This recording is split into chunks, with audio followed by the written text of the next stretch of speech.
सरपंच हत्या प्रकरणाचा कराड मास्टरमाइंड याचं आश्चर्य नाही.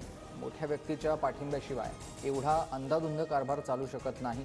खासदार सुप्रिया सुळेंची टीका. देशमुख हत्या प्रकरणी खासदार बजरंग सोनवणे पुन्हा एकदा गृहमंत्री अमित शहांना भेटणार. आरोपपत्रामधून बीडमधील गुंडराजाचा चेहरा समोर. दोषींना फाशी होईपर्यंत माघार घेणार नाही, सोनवणे ठाम. बीड हत्या प्रकरणी सीआयडीच्या आरोपपत्रातून 2 जणांना वगळलं. पुरावे न मिळाल्यानं ज्ञानेश्वर मुळे, सिद्धार्थ सोनवणेचं नाव नाही. सोनवणेनं देशमुखांच्या प्रत्येक हालचालीची माहिती दिल्याचा आरोप आहे. बीड हत्या प्रकरणामधील आरोपींना कारागृहात व्हीआयपी ट्रीटमेंट. जिल्हा कारागृहानं 22 फेब्रुवारीपूर्वीचे सीसीटीव्ही फुटेज डिलीट केले.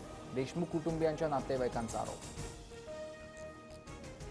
शिंदे सरकारच्या काळातील आरोग्य विभागाच्या कामाला फडणवीस सरकारकडून ब्रेक. तानाजी सावंतांनी मंजूर केलेले 3190 कोटींचे टेंडर स्थगित. सूत्रांची माहिती.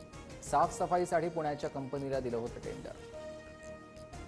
एकनाथ शिंदेंच्या कार्यकाळामधील घोटाळे मुख्यमंत्री फडणवीस बाहेर काढणार असतील तर स्वागतच. संजय राऊतांकडून फडणवीसांचं कौतुक तर रोहित पवारांकडूनही फडणवीसांचं अभिनंदन.